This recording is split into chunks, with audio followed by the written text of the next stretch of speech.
The prota finally reaches the moment he's been waiting for his entire life, and he seems super pumped to officially get things started. But the moment he opens his eyes, he notices an unfamiliar ceiling and realizes his entire body has completely changed. Whether it was reincarnation or possession doesn't even matter, because he finally managed to cross over into a fantasy world. Truth is, Kim's son, Woo, was just an ordinary guy from Korea who spent a massive amount of time preparing for this exact day. He spent years obsessively devouring every single book, web novel, webtoon, and video game he could get his hands on. The guy basically dedicated his entire life to deeply analyzing every single work he loved so much. And when I say analyze, I'm talking about massive wall of text reviews reaching nearly 6,000 characters, packed with razor-sharp criticism. He held back nothing against the authors, utterly roasting their plot lines and picking apart every possible story plot hole.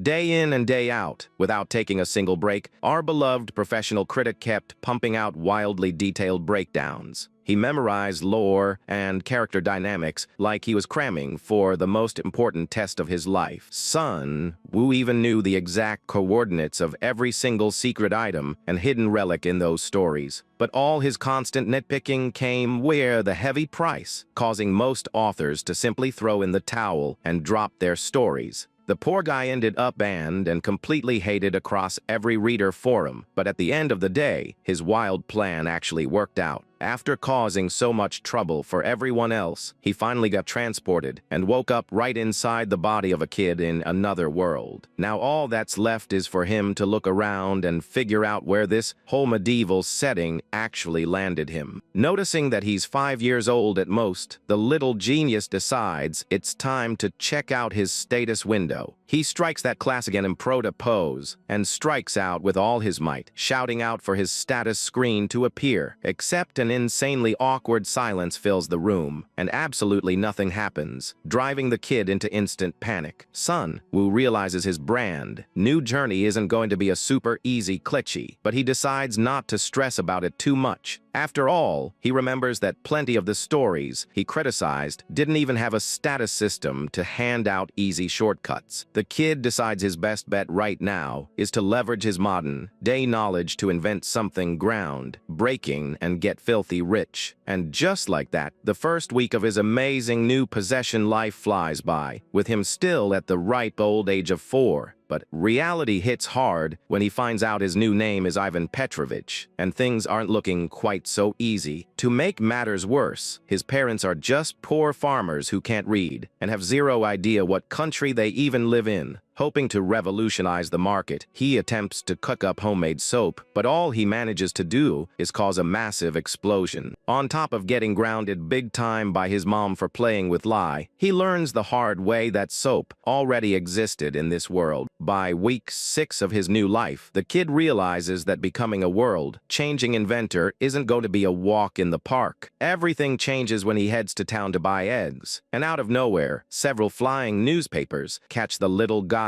eye. He gets super intrigued because a society capable of printing and distributing newspapers can't just be an ordinary medieval era. Son Woo starts crossing off options on his mental checklist, desperately trying to figure out what genre he ended up in. 15 weeks pass by, and he still can't quite wrap his head around the rules of this confusing new fantasy world. But the kid finally manages to learn the name of the kingdom and who the great ruler governing these lands is. Realizing none of the options on his list made any sense, he decides to burn that useless paper once and for all in his fireplace. Everything there is totally bizarre, and he finds himself surrounded by an unfamiliar realm with neighbors he's never heard of. Now his main question isn't which specific story he dropped into, but rather what on earth the genre of this world is. 4 years fly by in the blink of an eye, and our prota is now 8 years old, getting well adjusted to living there. Suddenly, all the peace shatters completely with the dreaded rise of the terrifying demon king threatening the whole world at once. The villagers panic instantly, and the kid's mother tries to calm him down, telling him to stay safe inside the house. Ivan's dad tries to reassure the family, promising he'll be back real soon as Imperial soldiers draw near. But the man ends up dragged away by draft officers to fight in that terrible, endless conflict. And it was right from that tragic moment onward that Kim's son, Woo's mind started spiraling completely off the rails. 6 years pass in this bitter journey, with the kid now turning 10 years old and growing far more mature. Ivan constantly helps his mother, tackling heavy farm work with incredible skill and without ever complaining. Time keeps marching on relentlessly, and now he has officially completed 8 years living in this strange alternate world. The young guy spends all his free time studying hard, eventually mastering the complex, written language of the realm. 10 long years have passed since he reincarnated, and now the young man is fully 14 years old. But a dark cloud of sorrow hangs over the family's humble cottage, bringing news that is far from pleasant for the young guy.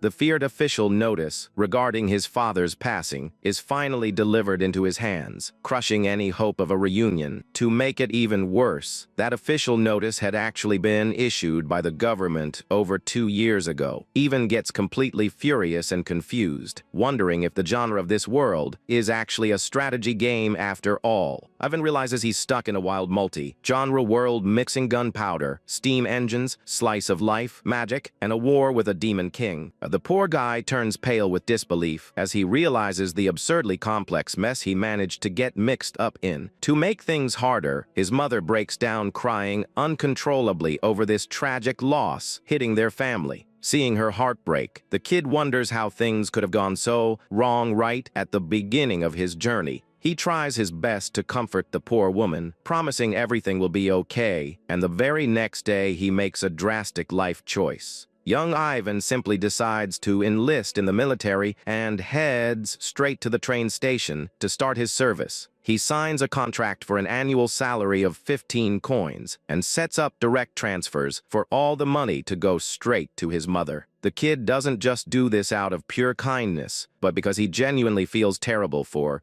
the woman who worked herself to the bone for him. On top of that, he carries massive guilt for taking over her real son's body, who was supposed to be her only means of support. Time moves super fast, and now he is 18 years old, with 4 long years of faithful military service under his belt. During this time, he makes a shocking discovery: his new body has an absurd, terrifying natural gift for combat. After pulling off incredible feats in battle, he finally advances from a basic recruit to an official soldier, except the front line ends up getting pushed back viciously, wiping out half of the Allied forces in the middle of the chaos. And right when everything seemed completely lost, the legendary golden, armored hero appears to save the day. Seeing the hero in his party, Ivan finally thinks he cracked the world's genre, believing he's in a classic RPG game. The legendary warrior's arrival brings a sliver of hope, but the front line, where Ivan is posted, keeps getting crushed. The soldiers keep retreating frantically while facing off against massive, terrifying monstrous worms on the battlefield. Another massive time skip occurs,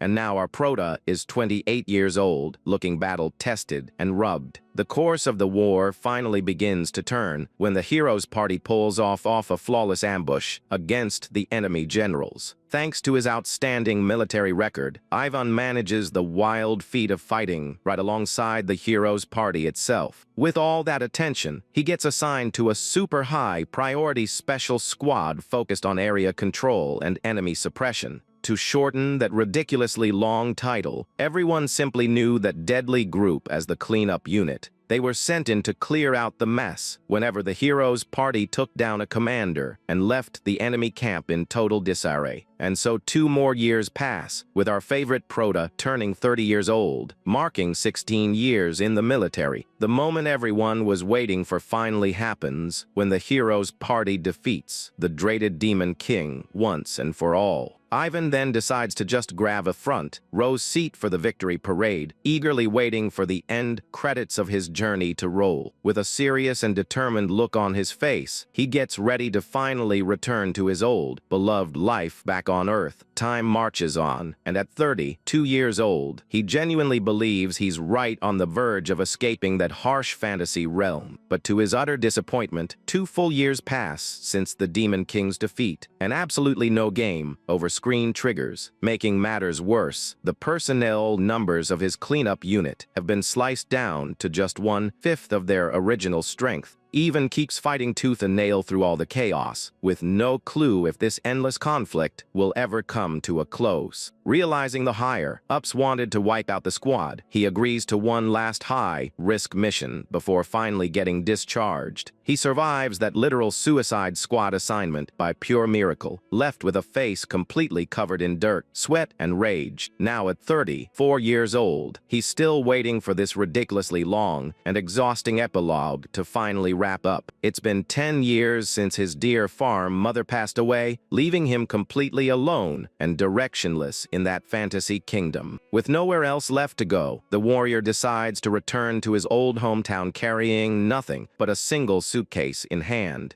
Ivan decides to establish an orphanage near the capital, taking in several kids who lost their parents to the war. But even while doing this good deed, the prota keeps eagerly waiting for the exact moment he'll finally get to leave this place. Even though the kids are having fun in the new orphanage, the end credits of this crazy story show zero sign of appearing. Now sporting a full beard and a perpetually grumpy face, Ivan just lets out a heavy sigh of disappointment in his home library. He begins writing in a diary, revealing how desperately he misses his old daily routine back in the modern world. The poor guy even writes up a wish list of foods he wants to devour upon returning, including French fries, warm stew, and plenty of drinks. He freaks out realizing the Demon King died 4 years ago, praying the game's ending isn't tied to the hero dying of old age. Suddenly, heavy, steady footsteps start echoing down the hallway, catching the attention of our favorite war veteran. Ivan instantly goes on high alert in his armchair, sensing that an unfamiliar visitor is approaching his personal sanctuary. He zeroes his focus entirely on that strange noise, trying to figure out who would dare invade his space like that. From the squeak of leather, the scent of gunpowder, and the rhythm of the steps, he deduces it's just one very well-trained soldier. Wasting no time, the prota draws his sharp weapons and prepares to give the uninvited intruder a warm welcome.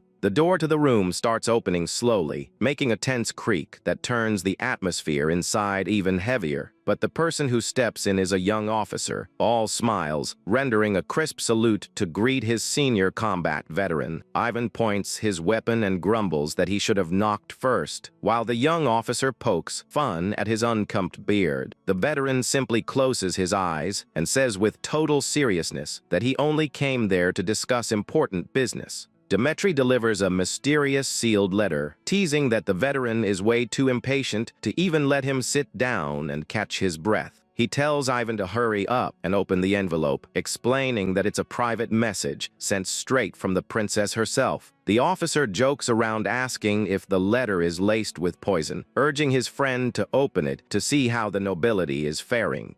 And grows deep in thought hearing about the princess, wondering what such a high-status woman could possibly want with a simple soldier. After all, the formidable Elizaveta would never write a letter in her own hand just to make friendly small talk about how he's been. Dmitri reveals that the political climate is wildly intense, with the military leadership demanding troop rollbacks every single day. To make things worse, the ambitious crown Prince Alexandras is trying to chop the kingdom into 5 pieces to sell it all off. While chaos consumes the country, the king everyone used to call a great leader just sits there without uttering a single word. But amid all this mess, an intriguing piece of news pops up regarding the famous academy founded right after the war ended. The officer introduces St. Yansk University and asks if his friend has any clue who this year's star freshmen are. The first freshman introduced is young Isabel, who happens to be the proud daughter of the legendary hero Maximilian.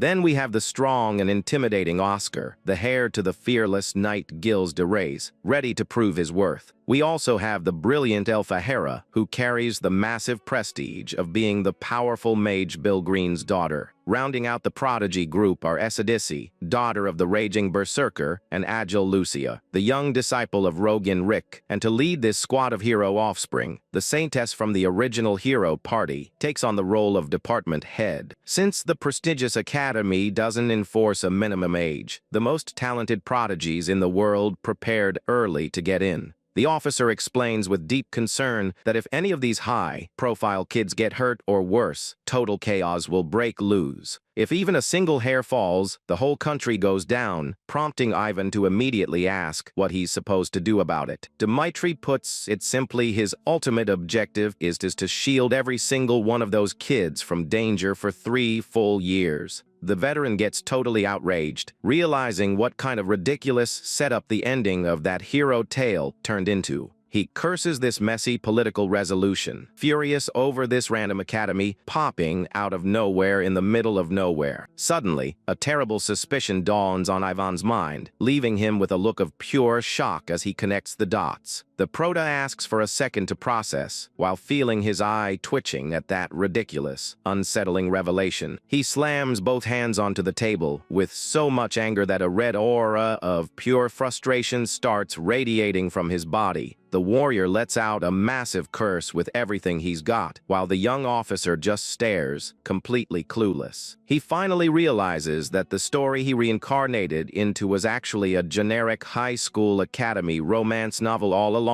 Dmitri takes a step back in fear at his friend's sudden outburst, asking if he's doing all right with all of this. Ivan is furious that he fought through brutal wars for 30 years, only to discover it was all just the story's prologue. He shatters the table with a powerful punch of pure frustration, realizing he was fooled so embarrassingly this whole time. But soon a creepy smile spreads across his face as he decides he just needs to guarantee their graduation to reach his end. Ivan accepts the mission, stating he will follow the princess's orders, promising himself his alter ego will finally head home. The princess's letter continues, noting she heard rumors of his comfortable lifestyle and warmly asking how her old friend is doing. She fondly recalls the days when they tended the garden together, complaining that he left without even looking back to say goodbye. The noblewoman warns that winter is approaching again, and this time the cold season promises to be even harsher than the last. As she walks lost in thought, she gently touches the plant leaves, displaying deep melancholy over the warrior's absence. The princess praises the man, calling him her most trusted lumberjack in the realm. While walking alone in the frozen garden, she promises to pay triple for any wish he might have, or repay all his effort with genuine, heartfelt friendship. And if that still doesn't cover the debt, she assures him she's willing to pay with the very memories they share together. The beautiful ruler states with complete confidence that the kingdom still needs his devotion, just as it always did in the past. She signs the letter with deep affection, and the Prota finishes reading, mentally summarizing all her poetic fluff. The main objective now is to ensure none of those VIP kids get hurt during their 3 academic years at the school. The guy accepts the academy's honor shift, calculating he just needs to endure 3 years of babysitting to return to Earth. Sitting on the couch, he asks who the first freshman to arrive will be and learns that Einar's daughter is already on her way.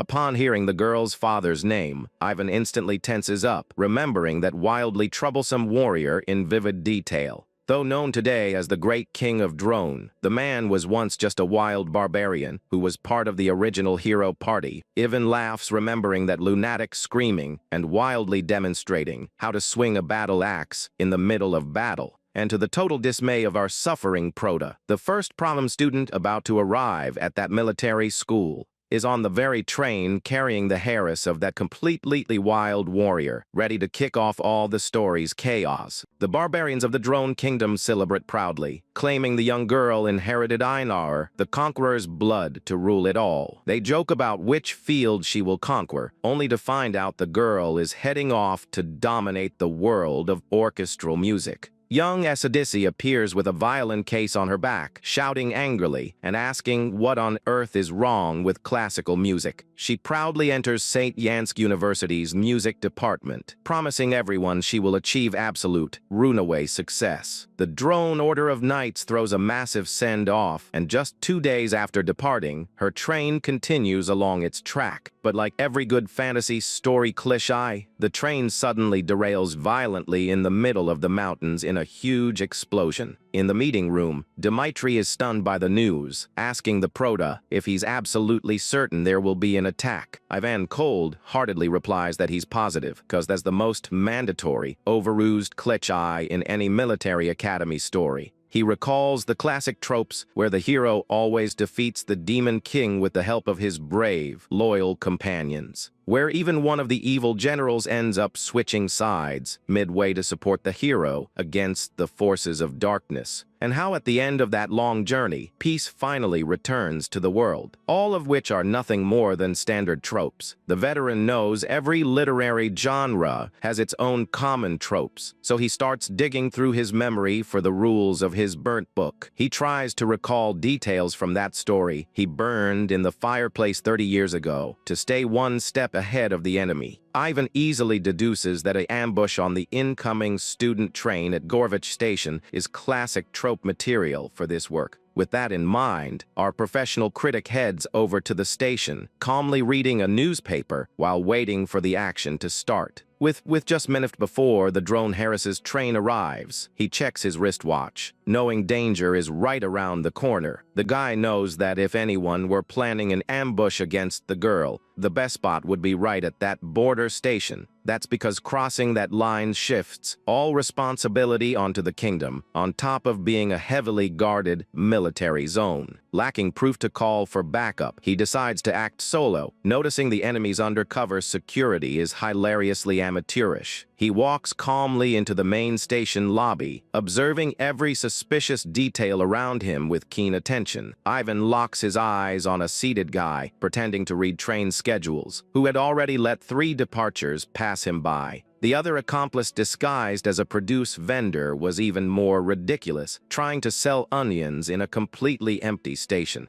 The veteran walks silently behind the man sitting on the wooden bench, acting with the precision of a master operative. Sensing a shadow closing in, the guy turns around quickly, his face washed in pure shock and his eyes wide open. But before he can make a single move, Ivan draws his pistol and aims it coldly right at the terrified man's neck. The accomplice tries to push back angrily, stammering as he asks what the Proto thinks he's doing, pointing a gun at his head. The veteran orders the man to shut his mouth immediately, maintaining ice, cold stare with zero hesitation to pull the trigger. The fake onion vendor spots the commotion and shouts frantically, telling Ivan to stop what he's doing and freeze in place. Ivan finds the reaction hilarious, since his firearm was held at an angle completely hidden from anyone looking at the bench. The Proto turns around with gun in hand, asking coldly where these men's true allegiance actually lies. The hostage tries to play dumb, stammering frantically and pretending he has no idea what the veteran is talking about. Out of patience for lies, Ivan simply pulls the trigger, taking out the hostage right in the middle of the station lobby. He drops the lifeless body to the floor, while the other accomplice stands completely paralyzed in horror at such harsh efficiency. The guy concludes they aren't loyal agents, since real pros would have identified themselves right away instead of questioning his authority. The fake vendor draws his pistol in rage, shouting frantically at the remaining accomplice to shoot that monster down. Ivan moves with insane speed, dodging the shots easily and concluding his enemies are incredibly sloppy. The 2 terrorists try to refire frantically, but miss every single cell shot aimed at our experienced warrior. The Proto appears like a blur right in front of them, striking the enemies down with his sharp weapon insanely fast and lethally. He vaults over the tables and takes out the second terrorist with a devastating blow, leaving the target 0 chance to defend. Ivan clears out the criminals in seconds, wiping the lobby clean and leaving a path of complete destruction in his wake.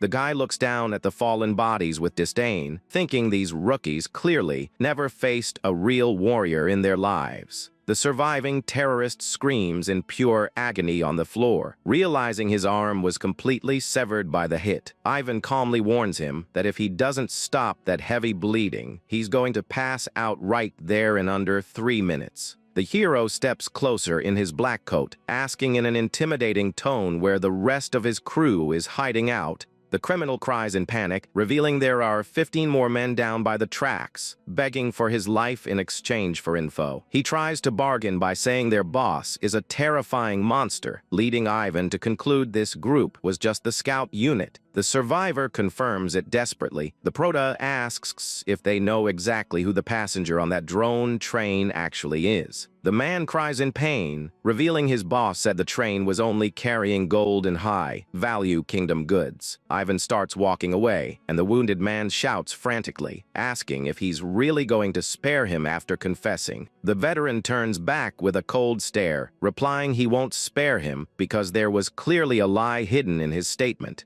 Ivan finishes off the terrorist once and for all, stating coldly that his lie was the part where he claimed he'd be useful. The station clock reads exactly 9:50, in the morning, and the time left for the attack is running out fast. The guy calmly wipes his gloves clean, knowing an elite operative needs just 5 minutes to make bodies disappear. After a full clean-up of the lobby, only 2 minutes remain before the train carrying the barbarian's daughter finally arrives. Ivan adjusts his coat stylishly, thinking to himself that this time is more than enough for him to prepare for action. Far away at the Imperial Palace, the princess begins questioning her subordinate about how her dear Vanka is doing. The officer reports that the veteran suspects an imminent attack on the incoming train and was very specific about the date and location. The princess denies that Ivan has any secret informant, pointing out there hasn't been any suspicious activity for the past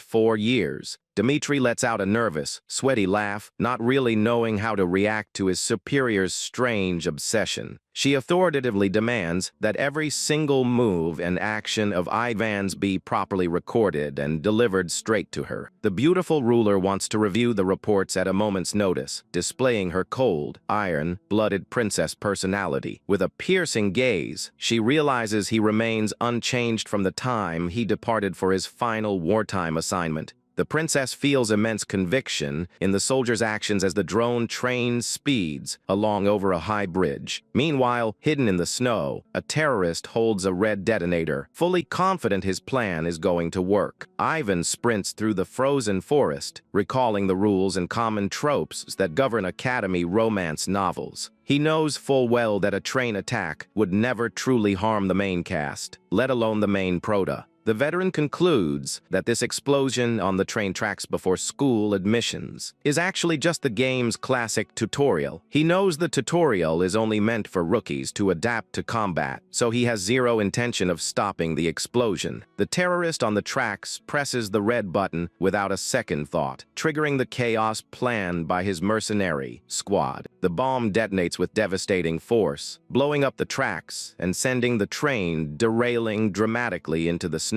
Ivan leaves the tutorial for the main Prota to handle, opting to use this chance to figure out who is behind the attack. The terrorist leader gives a thumbs up, celebrating the explosion while our hero approaches quietly from behind. Ivan plans to uncover the identity of that rebel group so he can eliminate them with ease later on at the school. He prefers working from the shadows, running intelligence from the rear to avoid drawing open conflict with the army. His top priority is wiping out any threat factor silently and efficiently to guarantee the story reaches its true end. He draws his pistol and aims with precision, acting with the exact relentless nature his old cleanup unit was famous for. The train car burns intensely on the broken tracks, sending a massive pillar of black smoke high into the mountain sky. The terrorists celebrate the success of the derailment, shouting loudly that they're rich from plundering the cargo. The boss orders them to melt down the royal seal on the loot and sell it on the black market, rushing them to clear the scene. Suddenly, a precise shot echoes across the snow, hitting one of the mercenaries by surprise and putting the rest on high alert. Another accurate shot pierces the chest of a second accomplice, who lets out a groan before dropping dead onto the frozen ground. The veteran thinks only the weak get startled by gunshot sounds because true warriors act with complete composure in combat. The bald mercenary yells in rage, demanding to know who the mystery sniper is while Ivan analyzes the group's slow reactions. From the enemy's panicked reactions, he notices right away that none of these amateurs can predict bullet trajectories. Ivan emerges through the blizzard holding a pistol and a battle axe, calmly asking who the leader of this crew is. The terrorists panic upon seeing the warrior and start firing frantically in his direction, trying to take him down. The hero narrows his gaze and activates his special skill, his eyes glowing gold to trace the exact trajectory of the bullets. With his sightline perception, he can clearly see the light beams indicating the exact path of every single bullet fired at him. The guy knows firearms are useless against elite warriors because they can sense a weapon's underlying intent to kill. Ivan dodges the gunfire with nimble, smooth movements, predicting every projectile thanks to his honed battle instincts. He knows channeling mana to mass kill intent in melee weapons is simple, but doing it with fired bullets is extremely tough. That's the exact reason why none of the elite warriors in the hero's party used guns, always favoring hand-to-hand combat. However, the soldiers of the cleanup unit were the big exception, and every single one carried pistols for combat efficiency. He fires at the head of another mercenary, using his gun to test out the enemy's overall strength and skill level. This was the standard tactic the veteran used to pick off the weakest targets quickly before facing the actual leader. The mercenary boss grows furious, drawing his daggers and charging straight at the Prota to try and slice him up for good. He strikes with a barrage of rapid slashes, angrily asking who sent this soldier to mess with their plans. But the veteran easily blocks the attacks with his axe and lands a heavy punch right on the boss's face, making him spit blood. Right after, Ivan locks the opponent's weapon with an armbar and slams the giant guy into the ground with full force. The terrorist leader gets thrown violently, creating a crater in the snow while the Prota glares down at him menacingly. The mercenary leader lying on the ground groans in pain as Ivan slowly steps closer. The villain angrily says he's memorized Ivan's face, while a mysterious voice questions him about it. Ivan steps up impressively holding his weapons, replying that he's actually in luck. The mercenary is shocked, and the soldier realizes this guy is probably the tutorial boss. Ivan focuses on his axe, knowing he shouldn't finish the opponent off because he belongs to the main Prota. He points his weapon and warns that he knows endless ways to extract info without ruining a person's vital functions. Somewhere else, the young redhead screams frantically, forbidding anyone from trying to follow her. She furiously warns she will disown anyone who dares to go after her immediately. Asadisi sets off with her instrument, while the barbarian king watches his niece's departure with concern. The king gets a brilliant idea, thinking there won't be any issue as long as she just doesn't find out about it. He gathers all his strong warriors in the Great Hall to explain the emergency situation. The ruler asks out loud which warrior will step up to guard the girl without being noticed. The men cheer enthusiastically, stepping up to volunteer for the secret escort mission. These warriors used to be ruthless wild cards, but now they're like brothers to King Einar. The king remembers his niece knows all their faces and would recognize them even in disguise on the train. He then asks who among them could actually chase the train on foot without taking a break. The soldiers shout again with passion, wanting nothing more than to prove absolute loyalty to their leader. In Drone, these elite warriors who are insanely loyal to the Jarl are known as the Housecarls. The king decides he needs to pick someone to enroll in the university and guard Isadisi directly. But every single warrior freezes up when he asks who can actually pull off passing written exams. They sweat in fear, thinking a written test is impossible, and that they'd rather face defeat than do that. Suddenly, a brave warrior raises his hand, volunteering himself for the terrifying challenge. It's the warrior Manhwa Erickson, who bows before his jarl and accepts the academic assignment. His companions tear up with emotion, trying to comfort him by saying the exam can't be that hard. The king celebrates his courage and officially names him the new physical education freshman. The warrior roars with determination, swearing to protect young Esadisi with his very life. 2 months prior, this rubbed man managed to secretly infiltrate the prestigious academy. Against all odds, he actually passed the entrance exam and secured a spot in the sports department. Obviously, his written test was a complete disaster, barely scraping by with the absolute minimum passing score. The institution's evaluators were completely shocked by the guy's intellectual test results. But his admission was guaranteed because he shattered every single record on the practical assessment. After all, he's a true Housecarl, and his legendary physical endurance is far beyond normal limits. Back in January, this new student ran alongside a train for 2 straight days without stopping to sleep. He runs wildly, shouting for Esadisi to hang tough and threatening anyone who dares touch her. Inside the derailed train, someone starts regaining consciousness with a groan of intense discomfort. Esadisi wakes up dizzy amidst the chaotic wreckage, wondering what on earth just happened. She gets scared realizing the train was attacked, fearing dangerous bandits might be lurking nearby. The redhead panics remembering she traveled alone and strictly forbade any guards from following her. Suddenly, she spots her instrument case sitting in the middle of the ruined train car and rushes over. She hugs her violin with relief, thanking goodness it didn't break during that terrible wreck.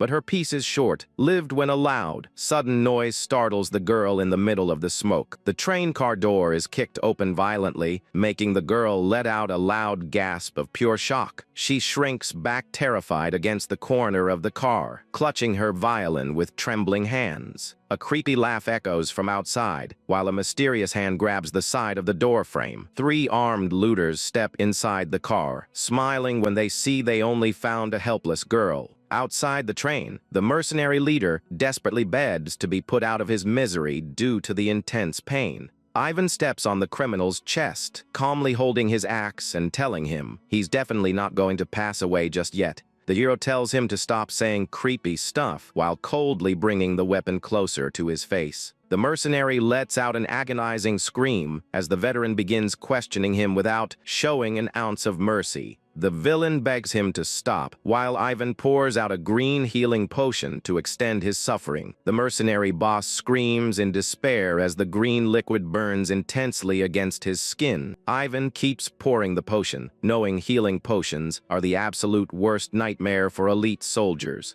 Nobody understands the pain of rapid healing better than the hero himself, who went through that torture before. In his memories, young Petrovich begged in the hospital for them to just take off his arm once and for all. He yelled in outrage, asking what kind of doctor treats a national treasure with so much cruelty. Ever since that traumatic experience, the Prota always tries his absolute best to avoid heavy injuries in battle. The terrifying R7 potion makes a person feel all the accumulated pain of a slow recovery packed into 1 second. After testing the heal on his own skin, Ivan realized it worked perfectly for interrogating suspects. The endless cycle of healing and questioning makes the prisoner wail in agony, begging for mercy. The mercenary cries desperately, stating he doesn't know anything else, and begging Ivan to end his life. Ivan refuses to finish him off, remembering he's just the tutorial boss and needs to stay alive. The veteran planned to take him back to the train, but realizes he's just a low-level henchman. He narrows his eyes, suspecting the man was hit with some memory, blocking spell by the real culprits. Suddenly, Ivan's battle instincts kick in as he senses a brand new threat closing in fast. The hero tries to predict where the incoming attack will strike from while calculating the path of the massive projectile. A gigantic boulder drops from the sky at high speed, aiming directly for the soldier's face. The impact shatters the ground around, kicking up a massive cloud of dust and debris at the crash site. The veteran realizes it makes zero sense to use firearms against an opponent of this caliber. He dodges more hurled boulders, noticing the adversary's strength is way higher than expected. The explosions caused by the rocks wreck the battlefield terrain, leaving everything covered in thick haze. In the middle of the thick smoke curtain, Ivan's imposing silhouette stands firm without a single scratch. Ivan walks forward slowly with glowing eyes, concluding the enemy also knows how to read sight lines. The soldier orders the hidden opponent to step out already,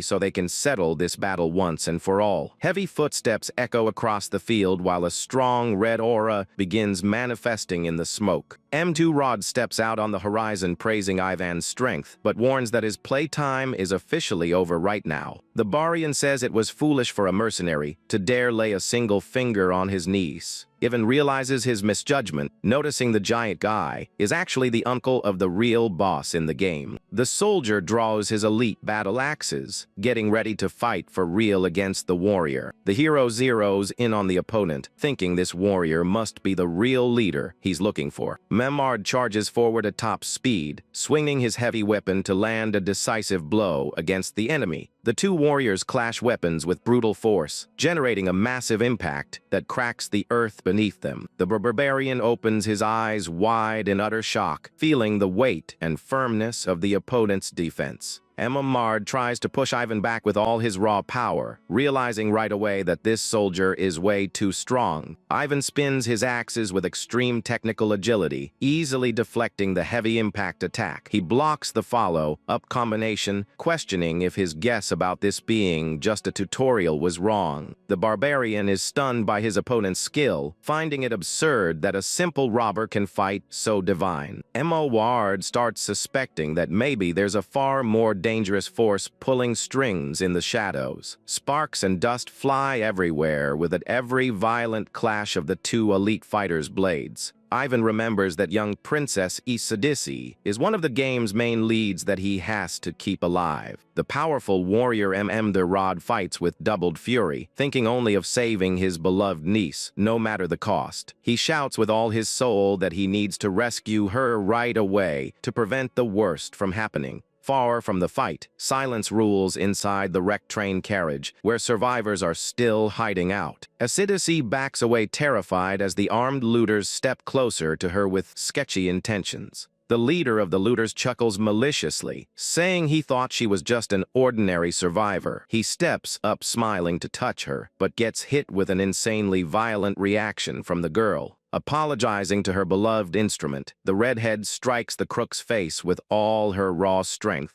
The heavy impact sends the guy flying, breaking through the carriage structure from the force of her hit. The other two goons gulp nervously and sweat in terror seeing their leader passed out on the dusty floor. The young girl shakes with rage, holding her violin, which took a few minor cracks from the hit. Crying in anger, the princess screams that they damaged her violin, showing the same fury as her mother. But she also holds a violent streak inherited from her father, known worldwide as Einard the Butcher. The redhead cries while looking sadly at her beloved instrument, which she considered a true masterpiece. The remaining crooks inside the train car drop into total panic, shouting at everyone to run away immediately. Isadisi holds up her broken violin like a lethal weapon, channeling an immense amount of rage into it. She swears to avenge her instrument, giving birth right then to the most dangerous music student in the world. Outside, the fallen boss yells for help, leaving Ivan confused by all that sudden commotion. Suddenly, one of the looters gets thrown violently out of the train window, screaming in pure terror. The other bandits run in panic, shouting that she's crazy, making Ivan and Merard pause their fight. Both warriors get worried and start shouting, asking about the young redhead's whereabouts and safety. Ivan steps back surprised, realizing the guy he was questioning with the potion wasn't her kidnapper at all. Truth is, the Prota knows that in Academy stories, a strong sidekick always pops up to save the day. Mard lowers his axe confused, asking if the guy was her ally, or if he was working with the terrorists. The warrior points out the fact that Ivan was pouring potion on that criminal moments ago. The veteran clears up that it's just his standard interrogation method used by the cleanup squad. He explains he needed to pull info out, and the barbarian laughs relieved, saying he should have mentioned that earlier. Suddenly, Emmervedet senses a heavy kill intent heading his way and turns around startled by the danger.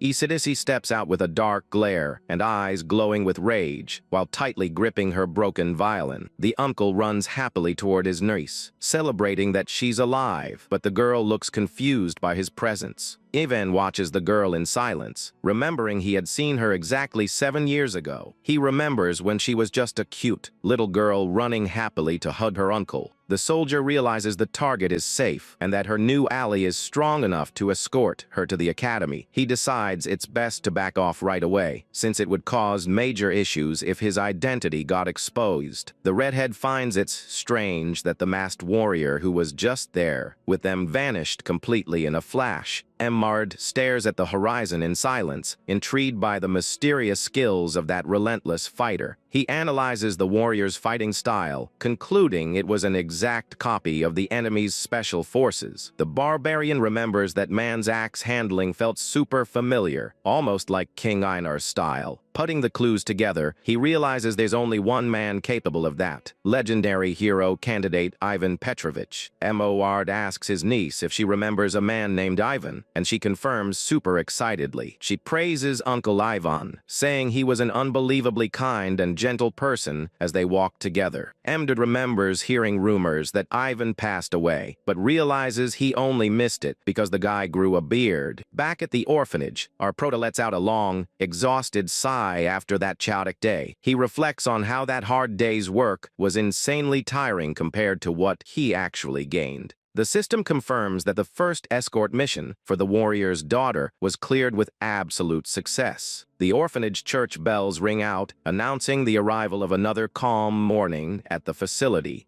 Ivan reads through the cleared mission reports, confirming the young Harris made it in total safety. He looks over the other 2 hero candidates who are about to arrive, deciding he doesn't need to worry. He checks reports showing the mage's daughter will arrive by airship, while the other disciple is already in the capital. The hero thinks if he stops 2 more train attacks, the game's tutorial will finally wrap up. With a pen in his mouth, the orphanage director starts planning out the most important things he needs to do right now. He decides to draft a detailed wish list of all the delicious foods he wants to taste once he returns to Earth. Ivan crosses off his top choice of kimchi stew, deciding to write in big bold letters that he prefers tteokbokki. He starts drooling just thinking about the unique taste of that classic spicy dish served at school food stalls. The director sighs softly, saying how much he wants to head home, when suddenly a girl appears right at the window. Ivan gets startled big time and turns around quickly to see who dared invade his private office space. 17-year-old blonde Priscilla smiles, mentioning she heard him grumbling about his favorite foods. He gets completely shocked by the girl's boldness, asking how on earth she managed to climb up to his office. She brags about studying hard, but Ivan sternly reminds her that this office is located on the 3rd floor. He warns her to use the hallway next time, since climbing up the outer building walls is super dangerous. However, there's a classic, insanely popular game played among all the kids at that old orphanage. The goal is to try and sneak up as close as possible without tough director noticing their presence. The orphanage kids were always trying to surprise the hero by throwing random things at his back, but the veteran's sharp instincts were way too insane for a weak attack like that to ever work. He could catch any object thrown from behind without even needing to look back at where it came from. On top of that, he was a mysterious guy capable of finding every single hidden kid on his very first try. Above all, his sheer imposing presence in the yard left the little ones terrified during playtime. The director would lift the orphans up by their collars in a hilarious way while they played innocent. Despite his intimidating look, Ivan had a gentle personality, making him their absolute favorite companion. He figured if those kids learned to trick his senses, they'd be fully ready to take on the real world. He believed they could manage on their own in the future, leaving 2 weeks until the next train. The hero was enjoying his brief period of peace and absolute freedom in the sunny orphanage courtyard. But all that utopian tranquility went down the drain on one dark, rainy night. Priscilla ended up getting taken by mercenaries and warns them that her director is going to wipe the floor with them. Captors get furious, asking where that little girl learned to hide her presence so well. The girl smiles confidently, revealing without hesitation that her feared director goes by Ivan Petrovich. The crooks look at each other confused, wondering if they've ever heard of this Ivan Petrovich guy before. A second later, they burst out laughing, mocking the super common name the young prisoner blurted out. The villain laughs, explaining that Ivan Petrovich is the most generic, ordinary name in the whole Krasnov region. Suddenly, a terrifyingly cold voice calls out from the shadows, ordering the men to shut their mouths immediately. A mysterious woman steps into the scene with calm steps, asking who exactly they just mentioned. Priscilla cries in terror, feeling the overwhelming pressure from that new shadowy figure's ice-cold glare. The woman extends her hand, her red eyes glowing intensely upon hearing the orphanage director's name. At the orphanage, the veteran puts on his black coat, knowing his name was the trigger for this whole mess. The female staff confirm Prilla's abduction through tears, and Ivan replies that he remembers her clearly. He inspects a clue left behind at the scene, knowing that Mark belongs to a deeply unpleasant person. The hero realizes he'll need to tweak his schedule to meet up with the one person he least wanted to see in the world. The veteran sees this abduction as a direct summons from his old wartime mentor. Ivan remembers that the elite cleanup squad he served in was actually her creation in the first place. That bold woman had claimed she was retiring, but kept secretly operating in the underworld. Her name is Enric, known as the Shadow Blade, who led stealth operations in the kingdom's shadows. Ivan heads down into the city's southern underground canals, searching for the entrance to his mentor's secret dungeon. It took him less than 3 hours to locate his former mentor's hideout for the very first time. In the capital's central square, statues stood honoring the war heroes and the goddess of victory. But right after the conflict against the Demon King ended, the monument to the nameless hero vanished mysteriously.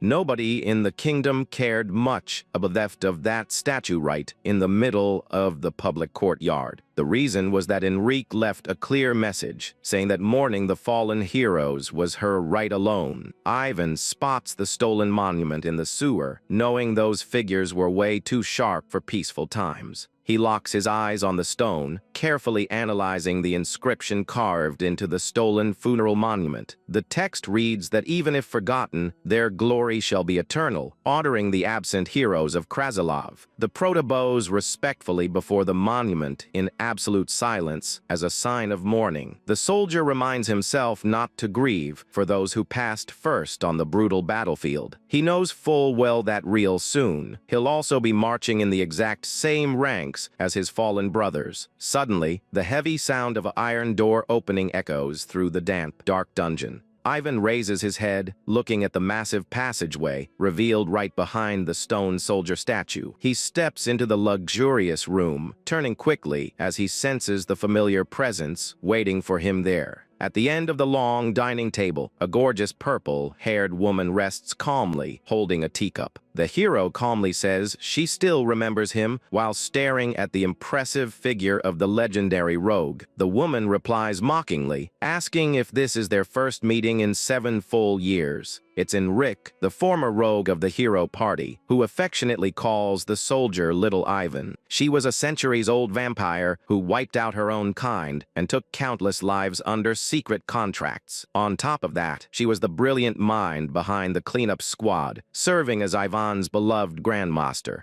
Enrique watches her former student with a clever smirk, noticing he hasn't even touched his coffee cup. The veteran replies he doesn't mind if it gets cold, since back in his homeland, people drink iced coffee anyway. He gets straight to the point, asking about Priscilla's whereabouts, and the rogue laughs, saying he never changes. Ivan stares at his mentor, asking her to drop all that unnecessary hostility filling the room, and Rick flashes her sharp vampire fangs, saying with disdain that this posture makes him look weak. The hero gets startled and rests his hand on his axe as he feels a sudden shift in the room's atmosphere. She questions him, asking if he forgot her lessons, stating that hostility is an exclusive trait of prey. The vampire warns she hasn't bitten the little girl yet, guaranteeing she's in a completely safe spot. Ivan senses a suffocating kill intent, visualizing a gigantic red serpent coiling around him, and Reek demands to know what he's really up to by gathering and training those orphans. The terrifying aura shaped like red snakes floats through the room, pressing the soldier to spill his plans. She furiously demands a straight answer about his true motives for opening that daycare with orphans. The rogue thought he just wanted to care for kids after retiring, finding that attitude super cute. However, seeing one of those orphans act like an elite pro-operative right in her backyard put her on high alert. She glares at him, asking if all that bold movement was meant as a direct declaration of war. The vampire focuses on him with total seriousness, showing she's genuinely offended by her ex-student's actions. She makes a funny pout, saying with discontent that she feels deeply hurt by this whole situation. On top of everything, she finds that massive beard he's sporting ridiculous, calling it a terrible disguise for a hero. The soldier gets confused by her unstable behavior, knowing he had zero intention of fighting. Ivan looks deeply at her, wondering how much info he should actually explain to this woman. He recalls that the kingdom seemed peaceful post-war, but was internally divided by the royal crown. The political conflict split the crown prince, who wanted war, and Princess Elizaveta, who wanted peace. To avoid chaos, Elizaveta used operatives who faked their deaths to protect the heroes at the university.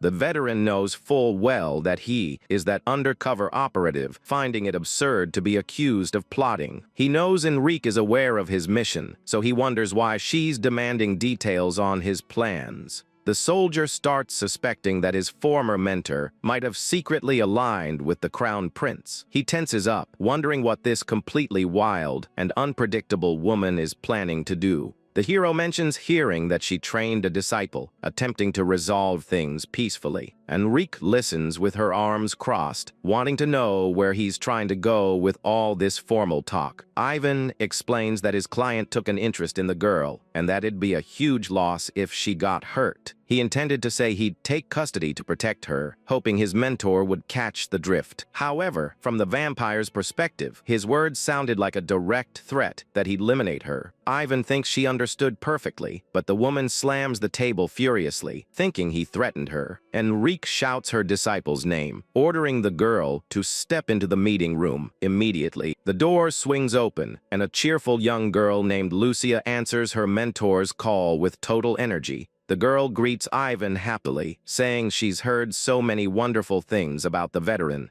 Ivan watches her intrigued, noticing she's human, and asks if she knows her mentor's true race. The knave girl smiles proudly, quickly answering that her beloved mentor is just a regular human being. She says the vampire has a weird diet, but holds a kind heart and protects the kingdom's humanity. The veteran lets out a surprised sound while the vampire avoids his gaze, dying of embarrassment over the scene. The hero thinks it's rare to see someone with such an open mind after the devastating, brutal demon war. The vampire praises her student, saying she's a far better person than them and her most prized possession. Enrique warns with a deadly look that she doesn't want to eliminate him, but will do anything to defend her prize. Ivan stands up and draws his combat axes, realizing things got completely out of hand between them. He asks where her loyalty lies, and if she still supports the princess or joined their political enemies. The tension between their two opposing auras fills the room as he asks what the prince offered her. Enrique makes a super confused face and asks if it wasn't Ivan himself who was aligned with the prince. The veteran gets equally confused and replies he's never even seen the crown prince's face in his life. A super awkward, complete silence settles over the fancy room as the two heroes stare at each other. both realize there was a massive, ridiculous misunderstanding in their chat and don't know how to react. And Rick complains that talking to Ivan is exhausting, expressing regret that he wasn't gifted with great social skills. Lucia teases, saying Sheik thinks they make a great pair, and the vampire gets extremely annoyed by the comment. The hero tries to relax, thinking he should charge the princess overtime for all this headache. But at the end of the day, he sips his coffee, relieved to know the major issue was properly cleared up. He knows that even with new dangers in the tutorial, the disciple will be safe since Rick will guard her. Lucy admires her mentor, commenting that the legendary vampire's kill intent is definitely no joke. Watching the two act like mother and daughter, Ivan feels that parent-teacher conference ended on a safe note. He denies teaching ambush tactics, saying the orphans learned on their own to find work options. After the long conversation, Ivan walks back alongside Priscilla, noticing the massive distance to the location. The director wonders why the girl came all the way to the city center and ended up caught by guards. Priscilla gathers her courage and calls him timidly, while the veteran listens intently on the way. The young girl looks at him with tears in her eyes, asking if he was getting ready to leave them behind. He remembers getting visits from government officials and being away from the orphanage a lot lately. Ivan thinks his written travel plans must have made the girl believe he was making a permanent departure. However, the hero reflects that maybe the real issue is something way deeper than a simple trip. He realizes he simply ended up letting his internal feelings slip out, that he was planning to head away. The little girl listens in absolute silence to her beloved protector's honest words about his departure. She starts sobbing heavily, begging the director not to abandon them under any circumstances. The veteran understands that as a war orphan, she felt terrified of losing the single safe haven in her life. He deduces she looked for work in the city and got mistaken for an elite spy due to walking so silently. Ivan gently places his coat over her shoulders, and Priscilla asks where he intends to go. The prota confesses to himself that he truly wishes to leave this alternate world and head back to Earth. But he knows his current responsibilities to those children prevent him from taking off right away. He reveals he's only going to the university, promising he will return to visit them super frequently.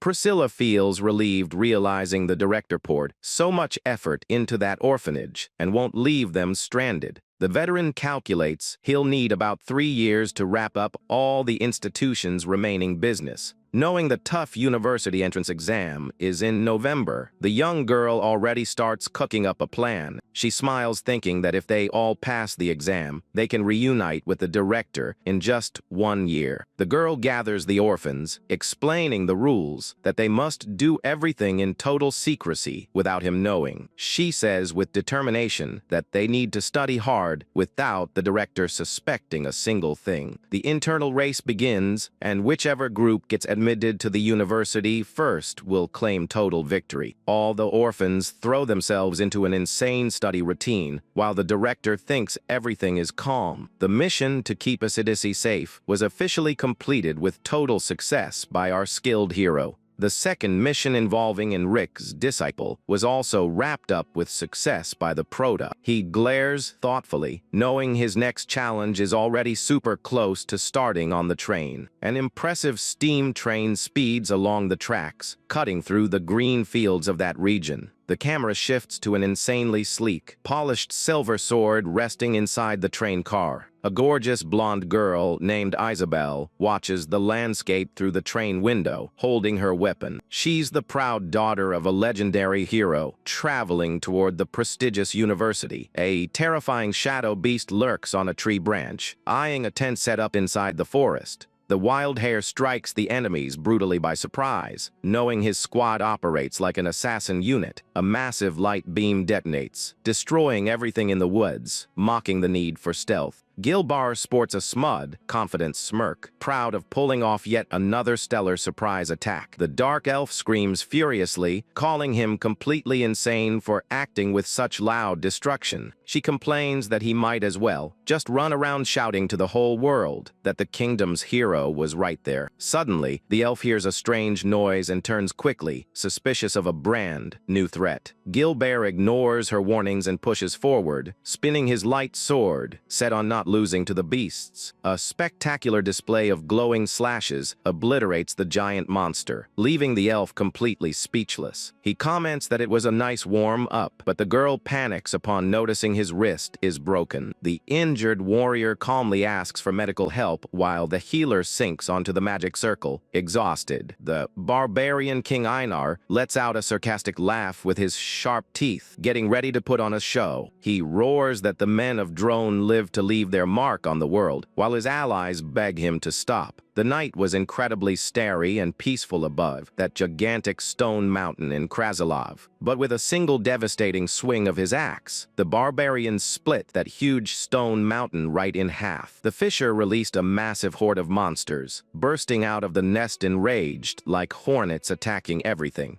Ivan clearly remembers that ridiculous escape to get away from the demon king's army and his generals. That exact same night, a brilliant star shone brightly, cutting across the dark sky over the battlefield. The legendary hero Maximilian pointed proudly to the sky, claiming credit for that epic feat. He smiled radiantly, saying he had split the sky, and that was exactly the kind of guy he was. The warrior Gilbert mocked him, saying he split even more, while Einar bragged about cleaving the mountain. Einar argued about the shapes of things, but Enric told him to shut up and stop pretending to be smart. The hero party was a literal crew of lunatics, and the main hero himself was the craziest of them all. Yet despite being completely insane, the hero was the star that shone with the greatest intensity on land. Ivan was exhausted just remembering that the hero risked splitting the night sky for no apparent reason. Maximilian later admitted he only did it because he wanted to see the stars, which is why Ivan didn't like him. That man defeated the Demon King 4 years ago and vanished from the world without leaving a trace of contact. Even though everyone remembers the hero's legend, people are slowly forgetting the human named Maximilian. In the train car, the rookie operative asks, while sweating cold, if the veteran feels bothered by their presence. Ivan turns around slowly and replies in an intimidating way that the bother is actually all of them grouped up there. The veteran lets out a tired sigh, realizing an extremely annoying situation just popped up on the train. He recalls when he returned from his last mission, and his government contact was shocked by the data's precision. The operative held his hands in awe, admiring how he predicted the exact location and date of the ambush. He offered a counter-intelligence team of 5 agents to assist him on his next patrol assignment. The officer asked curiously how a retired soldier managed to build such a secret information network. Ivan simply predicted the attack based on story tropes, but to the government, it seemed like he ran an agency. He knows he doesn't need to reveal the truth behind his predictions, since a warrior's authority comes from mystery. However, as a direct result of that whole misunderstanding, he ended up stuck with an unwanted escort squad. He was forced to bring 18 amateur spies, who were clearly sent just to monitor his every move. Ivan finds it ridiculous that the spies are wearing identical suits, and decides to put an end to that amateur setup. He points out that with so many empty seats in the car, them all crowding in the same corner is super suspicious.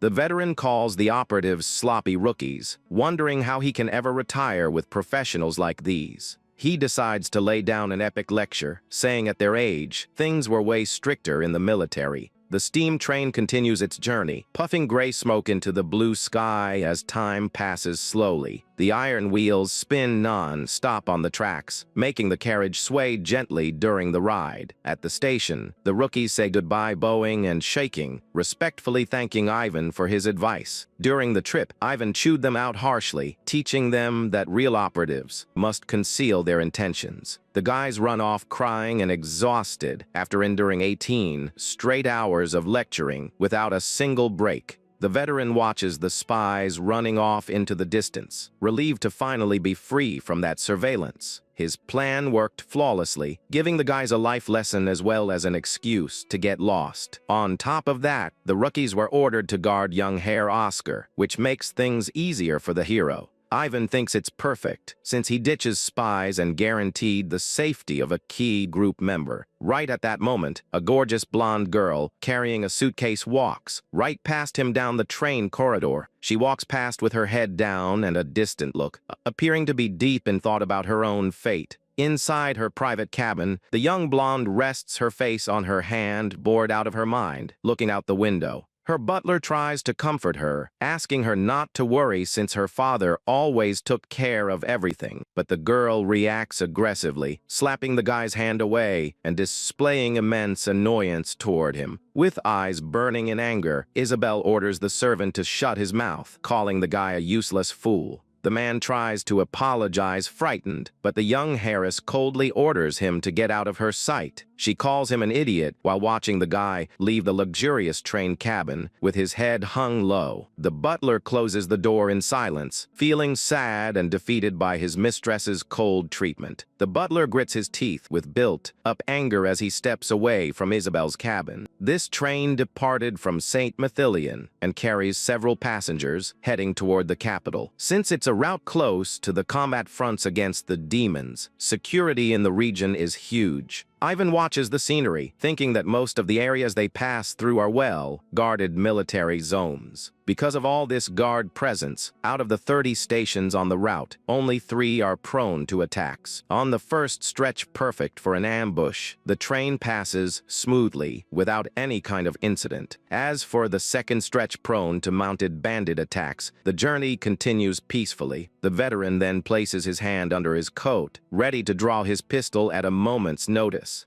Arriving at the final critical stretch, Ivan goes on maximum alert, waiting for the action to start. He looks around and notices the passengers in the car keep acting completely normal. The tense silence in the room leaves the veteran increasingly intrigued by the lack of movement. He questions if he got his prediction wrong, since the story's tutorial was supposed to be a train ambush. He starts fearing that the previous encounter was just a coincidence, and that things are actually different. Ivan grows furious considering the terrible possibility that this world doesn't follow academy tropes. A terrible frustration consumes the hero, questions if this story even has a real ending at all. Upon reaching the last stop, people run in panic shouting that a bearded armed man is attacking them. He reflects on whether the original hero didn't actually isolate himself, but rather returned to his own world. If the savior left, the prota questions the tragic fate of the abandoned world. The hero remembers his old life back in Korea and wonders what will become of him now. While the train lets out smoke in the platform's darkness, his thoughts keep racing fast. He feels immense disgust for that place and desperately wishes to leave there once and for all. The hero misses a comfortable bed, being able to talk in his language, and playing his video games. He hates that medieval fantasy universe, where basic concepts of comfort simply do not exist. A deep anguish takes over his mind, making him relive the despair of being trapped there. Suddenly, Ivan's gaze changes drastically as he senses immediate danger closing in. The illusion of his desperate reflection shatters violently like broken glass right before him. He reacts instantly, leaping backward as a devastating explosion rips through the train car. Fire consumes everything around, spreading wreckage and smoke throughout the vehicle's metal structure. The massive blast splits the train in half, throwing the cars directly off the tracks. The heavy structure plummets toward the ravine in a complete mess of flames and smoke. In the middle of the disaster, young Isabel screams in despair as she gets thrown by the impact force. Kim's son, whose panic vanishes, giving way to the cool, calculated mind of the legendary Ivan Petrovich. With precise movements, he uses his skill to cushion the fall of the wreckage in the dark night. Focused and meticulous, he notices the tutorial hasn't actually ended and his guesses were right. He leaps impressively against the full moon, displaying complete control of the situation amidst the fall. Ivan flashes a wild grin, determined to reach the end of that story no matter what it takes. The ruined cars lie silent at the bottom of the valley, surrounded by smoke and dust after the impact. A dense bluish haze hangs over the wreckage as survivors start to move around. Isabel begins to regain her senses, letting out a pain-filled groan, feeling the full weight of the impact on her body. She opens her eyes slowly, trying to process the absurd destruction that just went down around her. the young blonde realizes she's being held up by her injured, dedicated butler in the middle of the smoke. She goes into shock seeing the guy is heavily injured, with blood dripping down his neck. The butler uses his remaining strength to shield her, even while sitting on the verge of losing consciousness. Isabel remembers how she always treated the servant with extreme arrogance and coldness at every turn. She can't comprehend why the guy would sacrifice so much for someone who constantly humiliated him. The butler begs her to run and leave him behind, revealing the attackers were targeting her. The noblewoman calls him an idiot with eyes filled with tears, asking why he'd save someone so hateful. She states her father wouldn't care about her death and that he shouldn't have risked his life. The guy weakly whispers that he already knew that, but still didn't hesitate to shield her from danger. He confesses he never wanted to catch the hero's eye, but rather fulfill his duty to protect his daughter. Maximilian left the loyal knight behind, so he could guide and shield his precious daughter. In the injured knight's mind, the young noble represents the single remaining hope for a brighter future. Isabel stands confused by her ally's statement while trying to help him stay conscious. Ivan closely watches the guy's total dedication, looking pretty impressed by such raw loyalty. The experienced veteran uses his raw power to lift off the heavy metal wreckage, trapping the two survivors. He asks for the noble warrior's name, and the guy answers with difficulty that he's named Dian August. Upon being asked about his identity, the rubbed veteran simply introduces himself as Ivan Petrovich.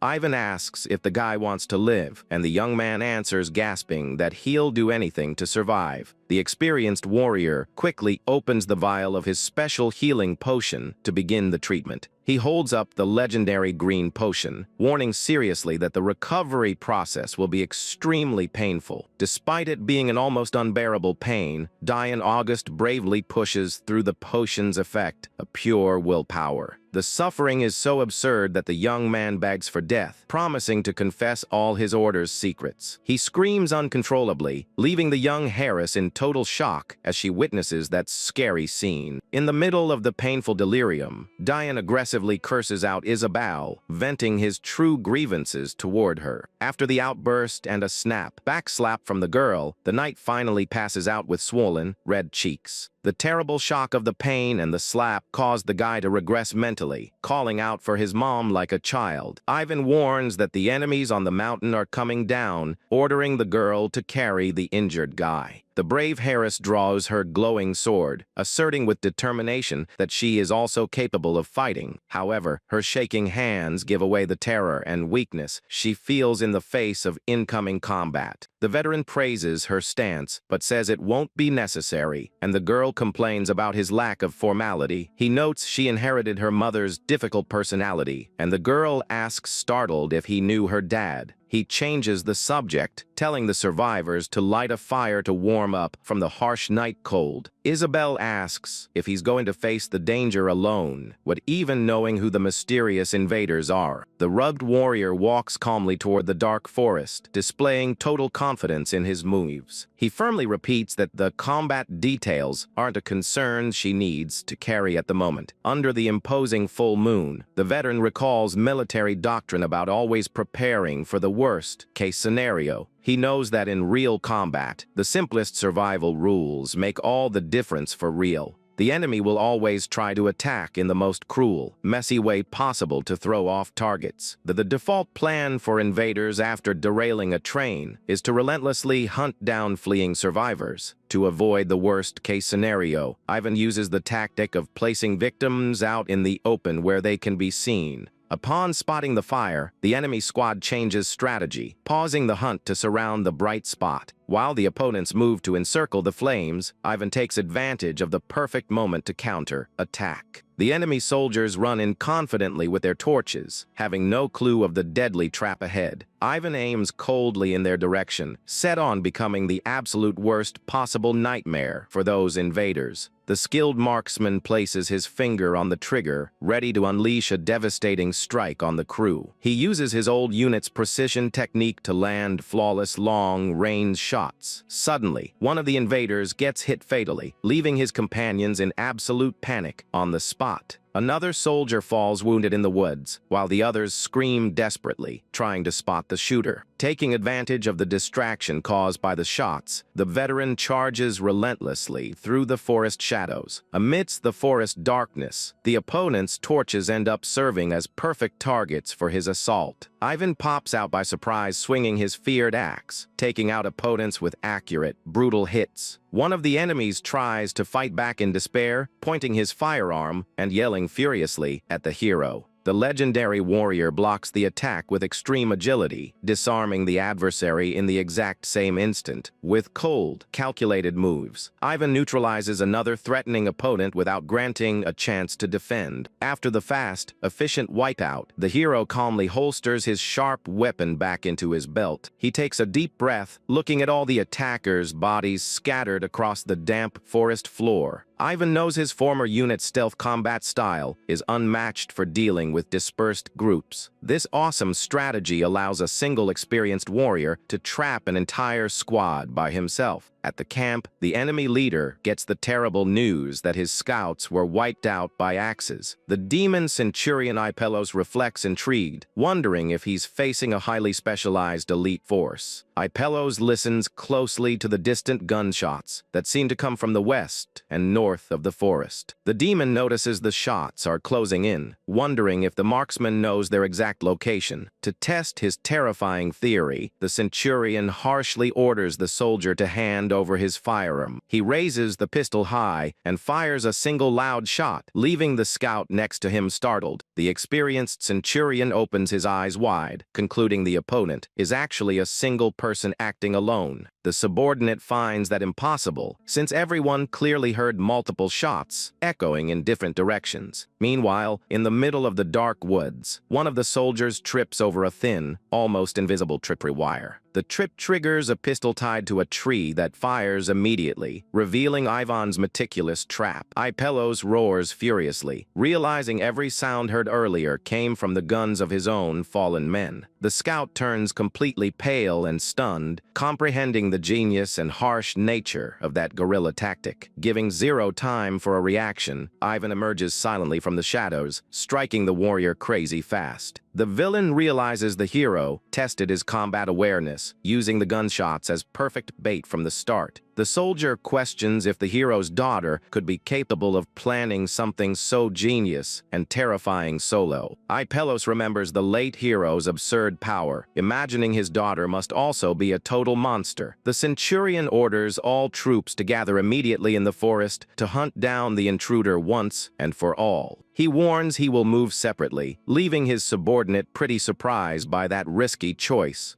A lonely bird flies under the dark sky, while another violent crash echoes through the vastness of that tense night. At the camp, surviving civilians shake in terror around the fire, mourning that everyone's death is inevitable. Isabel tries to hold down the dazed Diane August, who keeps deliriously pointing and laughing at the fire like a kid. Suddenly, the young Harris's striking green eyes open wide as she senses an overwhelming presence drawing close. The fearsome demon centurion steps out impressively before the campfire, spreading pure terror among the civilians. He formally introduces himself as a former Imperial infantry centurion, wielding a gigantic dark sword. With a bloodthirsty look, the demon warrior demands to know if the young blonde is truly the famous hero's daughter. Under the cold moonlight, a deathly silence takes over the valley, setting up the start of an unavoidable clash. Meanwhile, in the dark woods, Ivan quickly calculates the total force sent to hunt him down was 50 soldiers. The veteran firmly grips his axe, completely covered in blood after the brutal clashes against the scouts. He wipes sweat off his face, calmly concluding he managed to neutralize almost the entire enemy force in the woods. Satisfied with the results of that quick ambush, the warrior tucks his preferred weapon back into his belt. But instead of calming down, the hero's thoughts get confused about the tropes and progress of this story. He analyzes that if this were truly a regular academy tutorial, the difficulty level would be insanely cranked up. He recalls young Esadis's test was super simple, involving just a few weak kidnappers. In Harris Isabel's case, the initial challenge already consisted of surviving a deadly train derailment. Right after, a horde of highly trained warriors shows up to hunt her down without any prior warning. To make matters worse, the enemy crew boss is a formidable warrior capable of using advanced combat perception. Ivan knows many games feature forced loss events, but those demons legit wanted to eliminate Isabel. Such an unfair event would only make sense if a powerful support character was scripted to assist her. The veteran stops walking, completely shocked as he realizes he himself became that assistant support character. Ivan questions if his existence is just that of a secondary character with zero plot relevance. He fears he might never reach a happy ending or return to his real world if he's just an NPC. He realizes he needs to figure out the reason behind the high difficulty and if Isabel would actually fall without his help. The fearless hero decides there's only one practical way to test the limits of the girl's fate. He climbs onto a high branch, watching from a distance the bright light of the campfire where civilians are gathered. In the clearing, Ipelos glares at Isabel, admitting he made meticulous plans to face off against Maximilian's Harris. The terrifying opponent flashes a sadistic smirk, cruelly stating that the girl is actually absurdly weak. Even injured and exhausted, Isabel refuses to back down, getting ready to fight for her life until the very end. Ivan watches the scene coldly from high up in the tree, set on not intervening in the fight under any circumstances. The young Harris dashes forward with a swift strike that gets blocked super easily by the demon's sword. The Centurion mocks her technique, saying she acts like a foolish student who just memorized combat manuals. Grit teeth tight, Isabel tells the opponent to shut his mouth while trying to maintain balance in the clash. The survivors drop into despair, seeing the daughter of humanity's savior getting easily dominated. The Centurion mocks her, saying swordplay is meant for plunging steel into flesh, and that her strikes are useless. He mockingly laments the fact that a legendary hero's daughter never experienced a real actual battle. Overcome with rage, Isabel screams, telling the villain to shut up,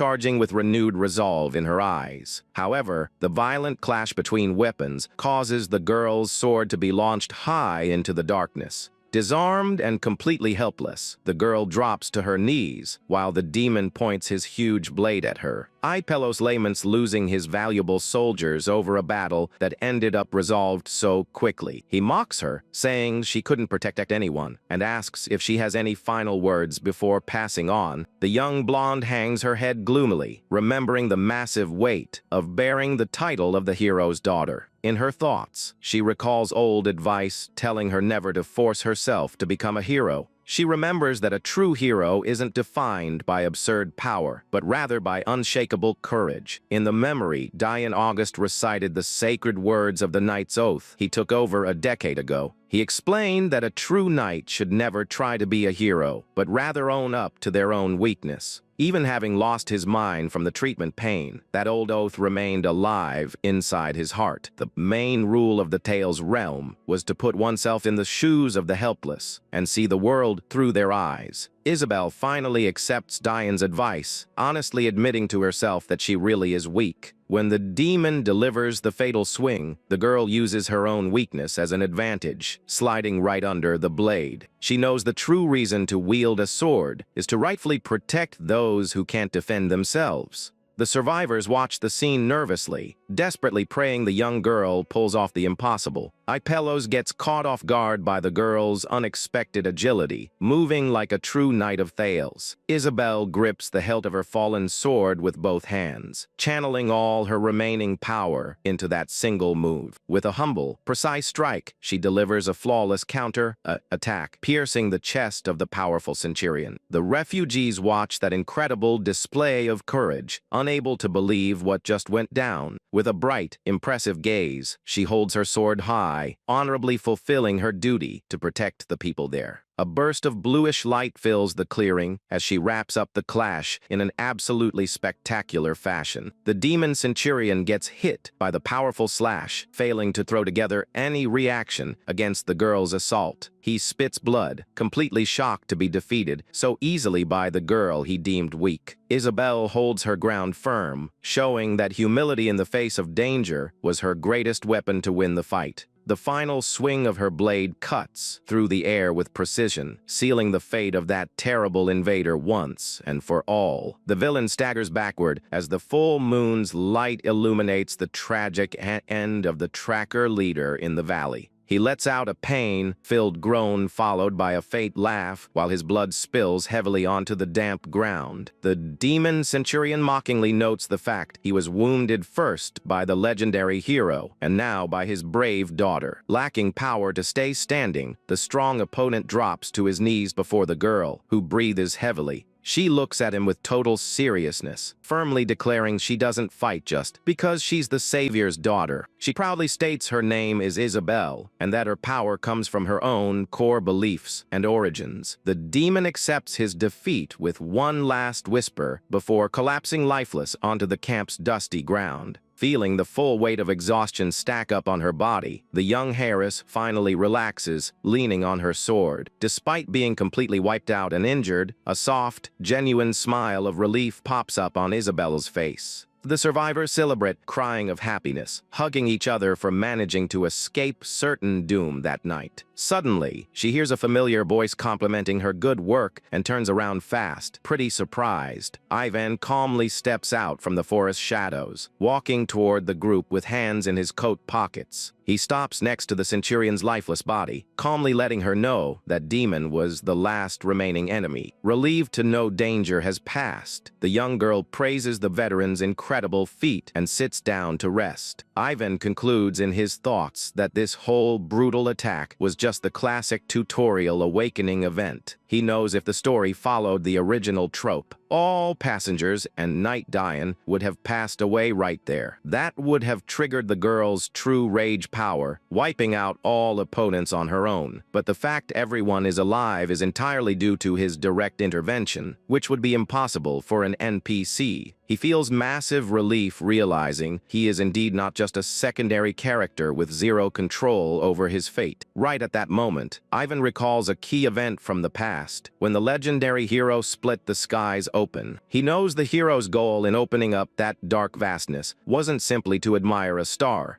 Maximilian wanted absolute certainty that the brilliant morning star was still shining bright high in the sky. To be completely real, Ivan never really liked the legendary hero much, even if he respected his role in that world. Even today, memories of that smiling, confident man remained alive in everyone's mind. Ivan stares at Isabel, noticing the hero's shine and drive were still glowing bright through his daughter. And with a clear mind, he remembers his main goal to guarantee the safe graduation of the former hero's kids. To reach his goal, he knows he needs to uncover how the demons managed to act so close to the imperial capital. The veteran draws the green potion, focused on uncovering who the enemy's leader is and how many infiltrated the academy. Seeing the potion in the man's dark expression, Isabel backs away startled, asking what he plans to do. Ivan opens the potion vial, stating his old military unit holds plenty of curiosity and will run an interrogation.